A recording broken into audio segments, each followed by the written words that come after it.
Oke, kita lanjutkan lagi. Tetap dalam hal penyederhanaan resistor ya. Jadi, Anda bisa menggunakan, persamaan resistor serial dan paralel untuk, menyederhanakan, eee, rangkaian resistor. Tapi ada rangkaian resistor yang cukup kompleks yang tidak bisa diselesaikan dengan hanya persamaan seri dan paralel tadi, yaitu contohnya adalah si bentuk Y yang sebelah kiri itu ya.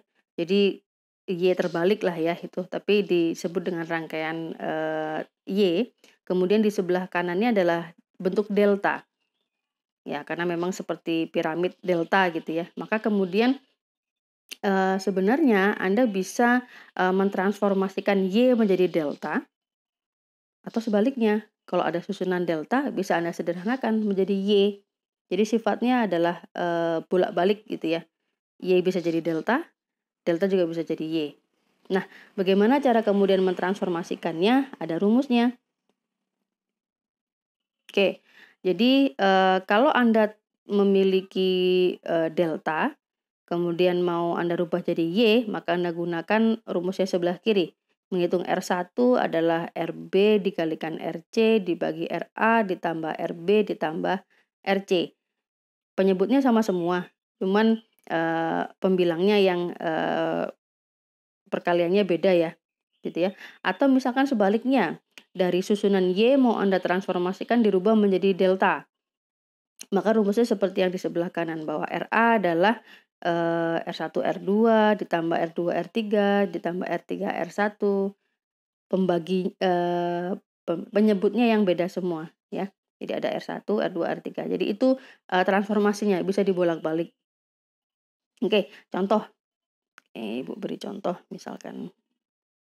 Oke, ada sebuah rangkaian, seperti ini gitu ya. Gimana ya cara menyederhanakannya ketika Anda mau menghitung berapa resistansi total di simpul BD gitu ya.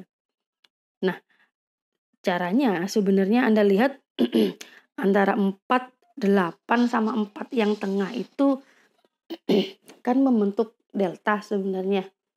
Kalau kita rubah jadi Y, kan lebih sederhana nanti perhitungannya. Jadi kita melakukan transformasi delta ke Y. Nah, bentuknya Anda lihat, jadi si 8, 4, dan 4 itu kita akan rubah menjadi bentuk Y. Kalau bentuknya Y seperti itu kan nanti jadi sederhana ya, bahwa R2 sama 5 itu jadi seri, R3 dengan 10 itu jadi seri. Ya, setelah itu, ya sederhana kan, Anda bisa paralelkan keduanya kemudian serikan dengan R1 gitu ya. Jadi dengan menggunakan transformasi delta menjadi Y, kita bisa hitung R1, R2, dan R3 ketemunya adalah 2 ohm, 1 ohm, dan 2 ohm. Sehingga bentuknya, nah, jadi lebih seperti ini, jauh lebih sederhana, ya kan? Sehingga bisa Anda hitung EAD resistansinya adalah 10 tambah 5 gitu ya. Sorry itu harusnya, ya itu 10 ya, harusnya 10.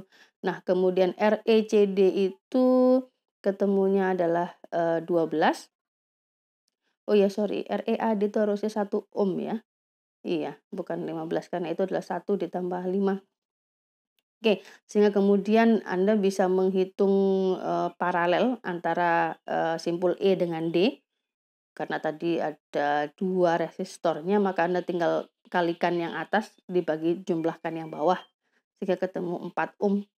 Setelah selesai, maka RED kan seri dengan yang 2 ohm, tinggal Anda jumlahkan. Berarti sama dengan totalnya dari simpul B ke D resistansinya adalah sebesar 2 tambah 4 sama dengan 6 ohm. Gitu ya. Jadi contoh cara menyederhanakan menggunakan transformasi Y delta atau delta ke Y.